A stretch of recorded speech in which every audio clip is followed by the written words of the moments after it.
दोस्तों, आज हम बात करेंगे एक ऐसी बुक जिसने पब्लिश होते ही पूरी दुनिया में तहलका मचा दिया था। जी हाँ, रिच डैड पुअर डैड के बारे में। इस बुक में 6 ऐसे सबक बताए गए हैं जिनको अपनाकर हर कोई अमीर बन सकता है। अगर आप में अमीर बनने की चाहत है तो एक भी पॉइंट मिस मत करना। रॉबर्ट कियोसाकी बताते हैं कि उनके 2 डैडी थे। जिन्होंने उनको जन्म दिया उनको वे पुअर डैड कहते हैं, और जिन्होंने उनको अमीरी के गुर सिखाए उन्हें वे रिच डैड कहते हैं। उनके पुअर डैड बहुत पढ़े लिखे थे और समझदार थे। वे पीएचडी थे और उन्होंने अपने 4 साल के अंडर ग्रेजुएट कार्य को 2 साल से भी कम समय में कर लिया था। और उनके दूसरे डैडी 8वीं से आगे नहीं पढ़े थे। दोनों ने जिंदगी भर कड़ी मेहनत की थी, परंतु उनमें से एक बहुत पढ़ा लिखा होने के बाद भी पूरी जिंदगी पैसे के लिए परेशान होता रहा।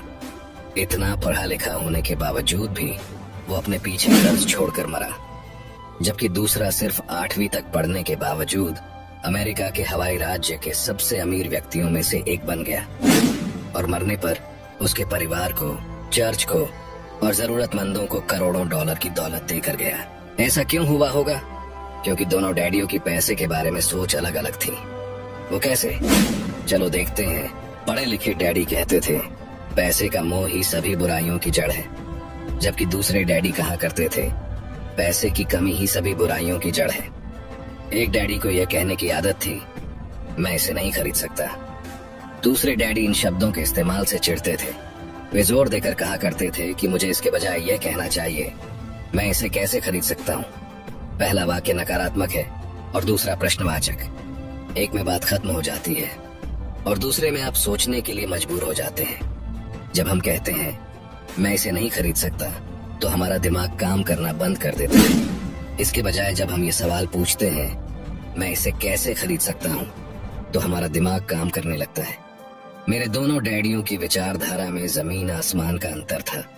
एक डैडी सिखाते थे मेहनत से पढ़ो ताकि तुम्हें किसी अच्छी कंपनी में नौकरी मिल जाए, जबकि दूसरे डैडी की सीख ये थी मेहनत से पढ़ो ताकि तुम्हें किसी अच्छी कंपनी को खरीदने का मौका मिल जाए। एक डैडी कहते थे मैं इसलिए अमीर नहीं हूँ क्योंकि मुझे बाल बच्चों को पालना पड़ता है। दूसरे डैडी कहते थे मुझे इसलिए अमीर बनना है क्योंकि मुझे बाल बच्चों को पालना है। एक डैडी डिनर की टेबल पर पैसे और बिजनेस के बारे में बात करने के लिए हमेशा प्रोत्साहित करते थे। दूसरे डैडी भोजन करते समय पैसे की बातें करने के लिए मना करते थे। एक का कहना था जहाँ पैसे का सवाल हो सुरक्षित कदम उठाओ, खतरा मत उठाओ। दूसरे का कहना था खतरों का सामना करना सीखो। एक का मानना था हमारा घर ही हमारा सबसे बड़ा निवेश और हमारी सबसे बड़ी संपत्ति है।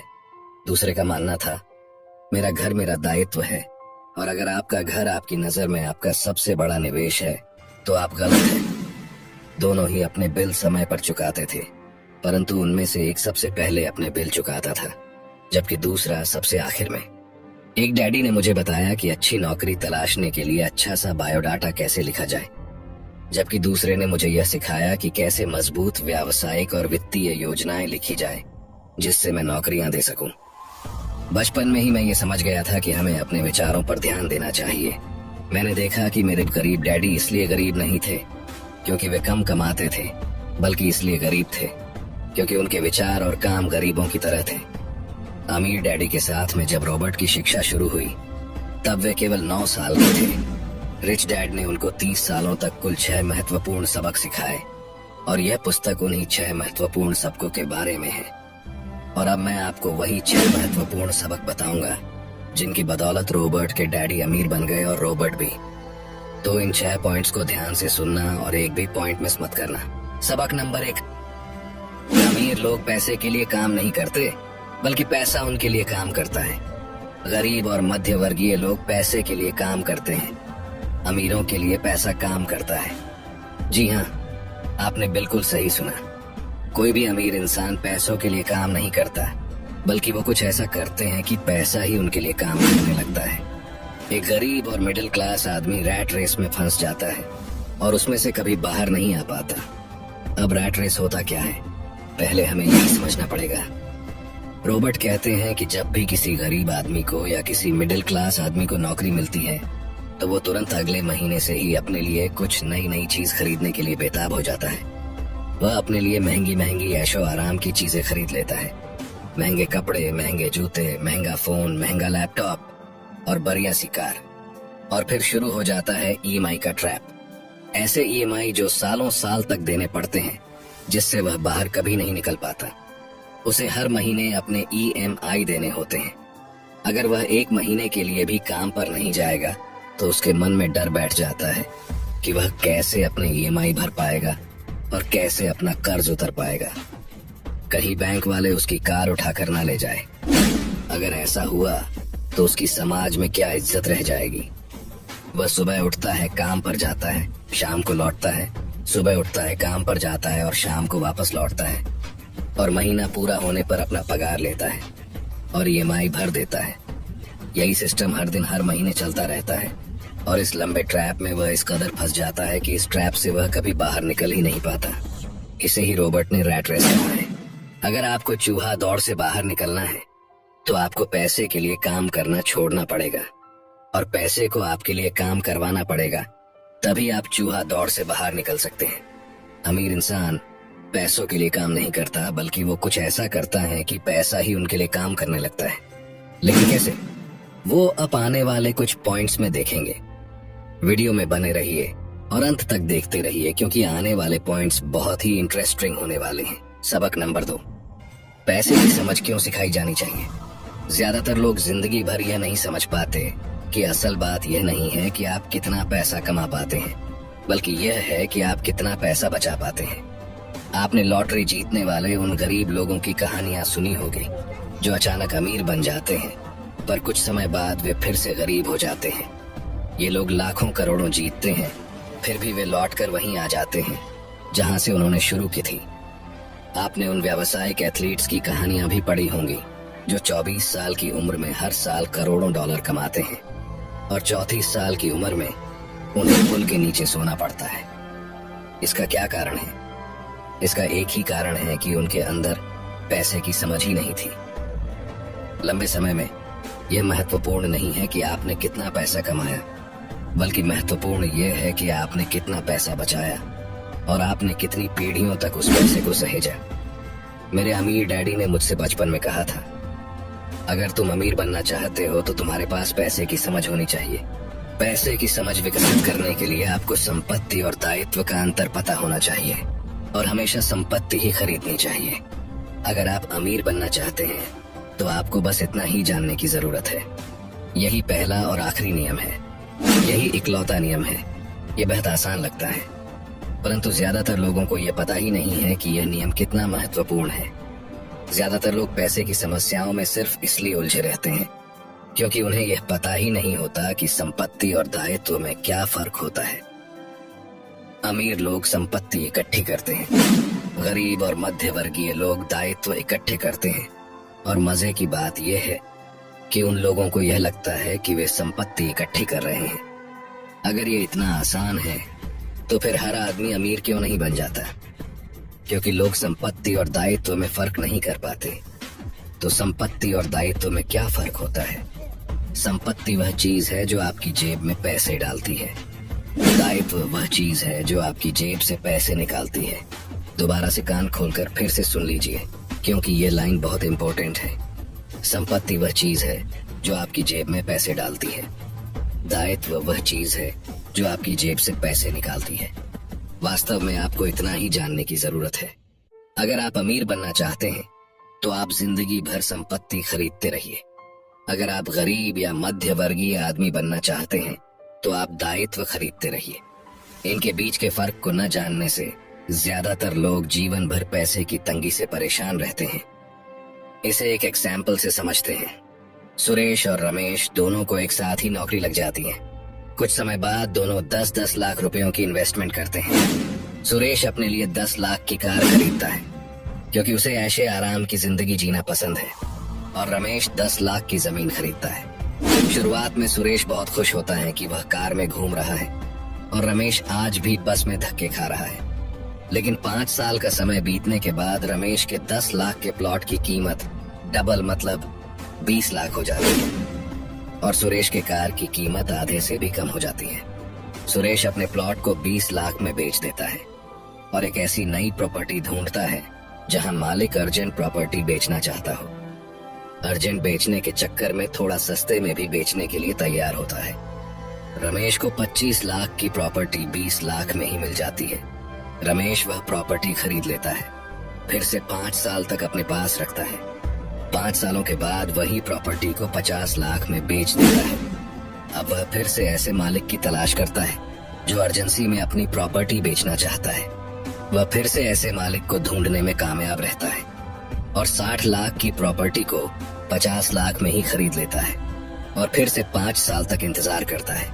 अब पूरे 15 साल बीत चुके हैं। सुरेश अपना 50 लाख का प्लॉट 1 करोड़ में बेच देता है और करोड़पति बन जाता है और उसे 1 करोड़ में से कुछ पैसा निकालकर अपने लिए ऐशो आराम की चीजें खरीद लेता है, जैसे कार, एक घर और अच्छे अच्छे कपड़े। और ये सब लेने के बाद जो बाकी 50 लाख बच जाते हैं वो उनसे फिर से प्रॉपर्टी खरीद लेता है और अब उसकी प्रॉपर्टी ही उसके लिए पैसा बनाती रहती है। लेकिन सुरेश ने जो 15 साल पहले कार खरीदी थी, आज उसे कोई कौड़ी के दाम में भी खरीदने के लिए तैयार नहीं है। वह आज भी धक्के खा रहा है। यही फर्क होता है एक अमीर और गरीब के माइंडसेट में। गरीब इंसान सबसे पहले अपने लिए लायबिलिटी खरीदता है जो उसके जेब से पैसे निकालती रहती है, और अमीर माइंडसेट वाले इंसान संपत्ति खरीदते हैं। 80% परिवारों की पैसे की कहानी यह होती है कि वे अमीर बनने के लिए कड़ी मेहनत करते जाते हैं। इसका कारण यह नहीं है कि वे पैसा नहीं कमाते। असली कारण यह है कि वे जिंदगी भर संपत्ति की जगह दायित्व खरीदते रहते हैं। मेरे अमीर डैडी के फाइनेंशियल स्टेटमेंट से यह भी पता चलता है कि अमीर लोग और ज्यादा अमीर क्यों बनते हैं। संपत्ति वाले कॉलम से इतनी ज्यादा आमदनी होती है कि खर्च आराम से चल जाता है और कुछ पैसा बच भी जाता है। इस बचे हुए पैसे को एक बार फिर से संपत्ति वाले कॉलम में दोबारा निवेश कर दिया जाता है। संपत्ति वाला कॉलम बढ़ता रहता है और इससे होने वाली आमदनी भी बढ़ती रहती है। अब समझते हैं कि मिडिल क्लास लोगों को पैसे की तंगी क्यों होती है। जैसा मैंने इस खंड के शुरू में कहा था, सबसे महत्वपूर्ण नियम यह है कि संपत्ति और दायित्व के बीच के अंतर को पहचाना जाए। एक बार आप इनमें फर्क समझ लें, इसके बाद आप आमदनी देने वाली संपत्ति खरीदने की लगातार कोशिश करते रहे। यह अमीर बनने की राह पर चलने का सबसे बढ़िया तरीका है। इसे करते रहे और आपका संपत्ति वाला कॉलम बढ़ता रहेगा। अपने दायित्व और खर्च को कम करने की कोशिश भी करते रहे। इससे पैसा आपके संपत्ति वाले कॉलम में आता रहेगा। जल्द ही आपका संपत्ति वाला कॉलम इतना ज्यादा मजबूत हो जाएगा कि आप और ज्यादा जोखिम वाले निवेश कर सकेंगे। ऐसे निवेश जिनमें 100% से अनंत तक फायदा हो सकता है। ऐसे निवेश जिनमें $5,000 की रकम जल्दी ही $10 लाख या इससे ज्यादा हो जाती है। और ऐसे निवेश को ही मिडिल क्लास लोग बहुत जोखिम भरा मानते हैं और कभी रिस्क लेते ही नहीं। निवेश जोखिम भरा नहीं है, ये उस व्यक्ति की पैसे की नासमझी है। वित्तीय निरक्षरता है जो उसे बहुत जोखिम भरा बना देती है। इस आसान सबक को याद रखें। अमीर संपत्ति खरीदते हैं, गरीब केवल खर्च करते हैं। मध्य वर्ग दायित्व खरीदता है परंतु यह सोचता है कि वह संपत्ति खरीद रहा है। सबक 3, अपने काम से काम रखो। क्या इसका मतलब ये है कि चुपचाप से अपने काम पर जाओ और बिना किसी की तरफ देखे अपना काम करके वापस आ जाओ? नहीं, इसका मतलब ये बिल्कुल भी नहीं है। अपने काम से काम रखो का मतलब है कि आप अपनी नौकरी करते रहिए लेकिन अपने संपत्ति वाले कॉलम को बढ़ाते रहिए और दायित्व के कॉलम को कम करते रहिए। ऐसा करने से आप नौकरी करते हुए भी आप अमीर बन सकते हैं। अपने काम से काम रखना शुरू कर दें। दिन की नौकरी को करते रहें परंतु असली संपत्तियों को खरीदना भी शुरू कर दें। परंतु ऐसे दायित्वों या व्यक्तिगत चीजों से बचें जिनकी कीमत एक बार घर लाने पर कम हो जाए। आप जिस क्षण एक नई कार शोरूम से बाहर ले जाते हैं उसकी कीमत 25% कम हो जाती है। ये सच्ची संपत्ति नहीं है, हालांकि आपके बैंकर भी इसे संपत्ति मानते हैं। तो आखिर सवाल उठता है कि हमें किस तरह की संपत्तियों का संग्रह करना चाहिए। मैं आपको या आपके बच्चों को किस तरह की संपत्तियों के संग्रह की प्रेरणा दे रहा हूँ। मेरी दुनिया में असली संपत्तियां कई तरह की होती हैं। नंबर 1, ऐसे बिजनेस जिनमें मेरे होने की जरूरत न हो। मैं उनका मालिक जरूर हूँ परंतु उन्हें दूसरे लोग चलाते हैं। अगर मुझे वहां काम करना पड़े तो यह बिजनेस नहीं होगा, यह मेरी नौकरी होगी। नंबर 2, स्टॉक मार्केट या शेयर मार्केट, जहां आपको पैसा इन्वेस्ट कर देना है और अपना काम करते रहना है। Number 3, government bond. Number 4, mutual funds. Number 5, आमदनी देने वाला रियल एस्टेट। नंबर 6, ऐसी हर चीज जो कीमती है, जो आमदनी देती है और जिसका मूल्य बढ़ जाता है और जिसका बाजार तैयार है। ये सारी ऐसी संपत्तियां हैं जहां आपको पैसा लगाने के बाद खुद काम नहीं करना पड़ेगा। बस आप पैसा लगा देंगे और आराम से अपना काम करते रहेंगे। आपका संपत्ति वाला कॉलम अपने आप बढ़ता रहेगा। जब मैं कहता हूं कि अपने काम से काम रखें, तो मेरा यह मतलब है कि आप अपनी संपत्ति वाले कॉलम को ज्यादा मजबूत बनाते रहें। एक बार इसमें $1 जाए तो वह बाहर ना निकल पाए। इसे इस तरह सोचें कि जब $1 आपकी संपत्ति वाले कॉलम में जाता है तो वह आपका कर्मचारी बन जाता है, जो आपके लिए काम करता रहेगा। अपनी दिन की नौकरी करते रहे, एक अच्छे मेहनती कर्मचारी की तरह काम करें, परंतु अपने संपत्ति वाले कॉलम को बढ़ाते रहे। और हाँ, और एक इम्पोर्टेंट बात, जब आपका कैश फ्लो बढ़ता है तब आप कुछ ऐशो आराम की चीजें खरीद सकते हैं। इस बारे में एक महत्वपूर्ण तथ्य यह है कि अमीर लोग ऐशो आराम की चीजें सबसे बाद में खरीदते हैं, जबकि गरीब और मिडिल क्लास लोग ऐशो आराम की चीजें सबसे पहले खरीदते हैं। ये सेंटेंस इतना इम्पोर्टेंट है कि अगर आप इसे ध्यान से समझेंगे तो आपको अमीरों के अमीर बनने का राज समझ में आएगा। आप चाहे तो इसे बैक जाकर दोबारा सुन सकते हैं। सबक नंबर 4, टैक्स का इतिहास और कॉर्पोरेशंस की ताकत। इस पॉइंट में रॉबर्ट बताते हैं कि इतनी मेहनत से कमाए हुए पैसे पर गवर्नमेंट को इतनी आसानी से टैक्स के रूप में पैसा लेने मत दीजिए। कानून के दायरे में ही रहकर हमें वो सारे तरीके आजमाने चाहिए जिससे हमारा करोड़ों रुपए का टैक्स बच जाए। सच्चाई तो यह है कि अमीरों पर टैक्स लगता ही नहीं है। गरीबों की भलाई के लिए जो पैसा लगता है वह मध्य वर्ग से आता है, खासकर शिक्षित और ऊंची आमदनी वाले मध्य वर्ग से। एक बार हमें हमारे लिए काम करने वाले पैसे की ताकत का ज्ञान हो जाए, फिर हमें पैसे के लिहाज से स्मार्ट हो जाना चाहिए और हमें डराने वाले लोगों से निपटने के रास्ते ढूंढ लेने चाहिए। इसके लिए आपके पास कानून की समझ होनी चाहिए और इस बात की भी कि सिस्टम कैसे काम करता है। अगर आप अज्ञानी हैं तो आपको आसानी से डराया जा सकता है। अगर आप जानते हैं कि आप क्या बात कर रहे हैं तो आपके पास बचने का मौका होता है। इसीलिए अमीर डैडी स्मार्ट टैक्स अकाउंटेंट्स और वकीलों को इतना ज्यादा वेतन देते थे। वकीलों को वेतन देना सरकार को टैक्स देने से सस्ता था। अगर आप अभी तक इस वीडियो में बने हुए हैं तो इसका मतलब है कि आप अमीर बनकर ही रहेंगे। अभी और 2 इम्पोर्टेंट सबक डिस्कस होने वाले हैं, आगे देखते रहिए। सबक नंबर 5, अमीर लोग पैसे का आविष्कार करते हैं। अमीर लोग आखिर पैसा बनाते कैसे हैं, ये बात अभी हम समझने वाले हैं। ध्यान से समझना। हमारा एक स्टॉक पोर्टफोलियो भी है जिसे मैं और मेरी पत्नी हमारा पर्सनल म्यूचुअल फंड कहते हैं। हम ज्यादा जोखिम वाली प्राइवेट कंपनियों के शेयर खरीदते हैं जो अमेरिका या कनाडा में स्टॉक एक्सचेंज पर सार्वजनिक होने जा रही हैं। कितनी तेजी से धन बढ़ता है इसका उदाहरण इस तरह देखें। हमने कंपनी के सार्वजनिक होने से पहले 25 सेंट प्रति शेयर की दर पर 1 लाख शेयर खरीदे। 6 महीने बाद जब कंपनी शेयर बाजार में दर्ज हो गई तो उसके शेयर का भाव $2 प्रति शेयर हो गया। अगर कंपनी का प्रबंधन अच्छा है तो कीमतें बढ़ती रहेंगी और स्टॉक $20 प्रति शेयर या इससे भी ज्यादा होगा। ऐसे भी कई वर्ष रहे हैं जब हमारे $25,000 1 साल से भी कम समय में $10 लाख बन गए हैं।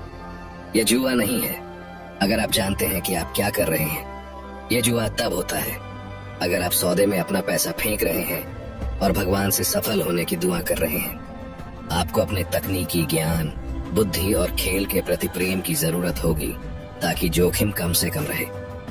याद रखिए, महान अफसरों को आपकी आंखें नहीं देख सकती, उन्हें आपके दिमाग से देखा जा सकता है। सबक नंबर 6, सीखने के लिए काम करें, पैसे के लिए काम न करें। जब मैं अपनी कक्षा से पूछता हूँ आप में से कितने मैकडॉनल्ड से अच्छा हैमबर्गर बना लेते हैं, तो लगभग सभी विद्यार्थी अपने हाथ खड़े कर देते हैं। मैं फिर पूछता हूँ अगर आप में से ज्यादातर बेहतर हैमबर्गर बना लेते हैं तो ऐसा क्यों होता है कि मैकडॉनल्ड आपसे ज्यादा पैसा बना लेता है? जवाब साफ है, मैकडॉनल्ड बिजनेस सिस्टम में आपसे अच्छा है। ज्यादातर प्रतिभाशाली लोग सिर्फ इसलिए गरीब होते हैं क्योंकि वे अपना सारा ध्यान बेहतर हैमबर्गर बनाने में लगाते हैं और बिजनेस सिस्टम के बारे में कुछ नहीं जानते। दुनिया प्रतिभा संपन्न गरीब लोगों से भरी पड़ी है। अक्सर वे या तो गरीब हैं या फिर पैसे की समस्या से जूझ रहे हैं या अपनी क्षमताओं से कम पैसा कमा रहे हैं, और इसका जिम्मेदार उनके ज्ञान का विषय नहीं है बल्कि उनका अज्ञान है। वे एक बेहतर हैमबर्गर बनाने की दक्षता को पैना करने में ही लगे रहते हैं और हैमबर्गर को बेचने और उसे घर तक पहुंचाने की दक्षता पर बिल्कुल भी ध्यान नहीं देते हैं। शायद मैकडॉनल्ड सबसे अच्छे हैमबर्गर नहीं बनाता है, परंतु वे एक मूलभूत रूप से औसत हैमबर्गर को बेचने और उसे घर तक पहुंचाने में सर्वश्रेष्ठ है। इस पॉइंट को अच्छे से समझना जरूरी है। अगर समझ में ना आए तो दोबारा सुन लेना। मैं युवा लोगों को यही सलाह दूंगा कि नौकरी खोजते समय वे इस बात पर कम ध्यान दे कि वे कितना कमा रहे हैं, लेकिन इस बात पर ज्यादा ध्यान दे कि वे कितना सीख रहे हैं। रास्ते पर आगे की तरफ देखकर यह तय करे कि किसी खास प्रोफेशन को चुनने के पहले और चूहा दौड़ में फंसने से पहले वे किन योग्यताओं में पारंगत होना चाहते हैं। जिंदगी बहुत हद तक जिम जाने की ही तरह है। इसमें सबसे दर्द भरा हिस्सा वहां जाने का फैसला लेना है। एक बार आप यह फैसला कर लेते हैं तो बाकी सब आसान हो जाता है। ऐसे कई दिन आए हैं जब मैं जिम जाने के नाम से कांप जाता हूँ, परंतु एक बार मैं वहां पहुंच जाता हूँ और काम शुरू कर देता हूँ तो मुझे इसमें मजा आने लगता है। जब मैं वहां से निकलता हूँ तो मुझे हमेशा खुशी होती है कि मैं वहां गया था। तो दोस्तों, ये थे वो 6 सबक जो रिच डैड ने रॉबर्ट कियोसाकी को सिखाए थे और जिनकी बदौलत वे अमेरिका हवाई राज्य के सबसे अमीर आदमी बन गए थे। लेकिन अंत में मैं आपको एक बोनस पॉइंट बताने जा रहा हूँ जिसको समझे बगैर आप इस किताब को और अमीरी के राज को अच्छे से समझ नहीं पाओगे। तो ध्यान से सुनना। 3 तरह के इनकम। अकाउंटिंग की दुनिया में 3 अलग अलग प्रकार के इनकम होते हैं। नंबर 1 अर्जित आय, नंबर 2 निष्क्रिय आय, नंबर 3 पोर्टफोलियो आय।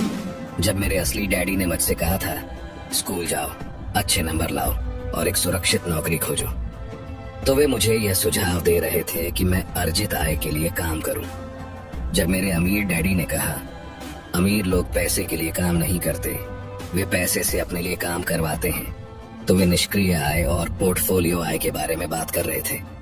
ज्यादातर मामलों में निष्क्रिय आय रियल एस्टेट के निवेशों से हासिल होती है। पोर्टफोलियो आय पेपर एसेट्स से प्राप्त होती है। पेपर एसेट्स यानी स्टॉक, बॉन्ड और म्यूचुअल फंड। पोर्टफोलियो आय वह आय है जिससे बिल गेट्स दुनिया के सबसे अमीर आदमी बन गए। वे अर्जित आय के द्वारा अमीर नहीं बने।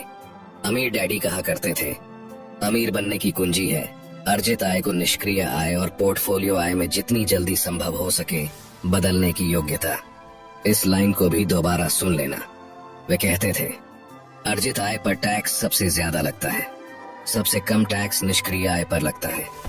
ये एक और कारण है कि आप अपने पैसे से अपने लिए कड़ी मेहनत करवाएं। सरकार उस आय पर ज्यादा टैक्स लगाती है जिसके लिए आप कड़ी मेहनत करते हैं, और उस आय पर कम टैक्स लगाती है जिसके लिए आपका पैसा कड़ी मेहनत करता है। तो दोस्तों, ये थी रिच डैड पुअर डैड की कंप्लीट बुक समरी। लेकिन मैं चाहता हूँ कि ये बुक जीवन में एक बार नहीं बल्कि बार बार सभी को पढ़नी चाहिए।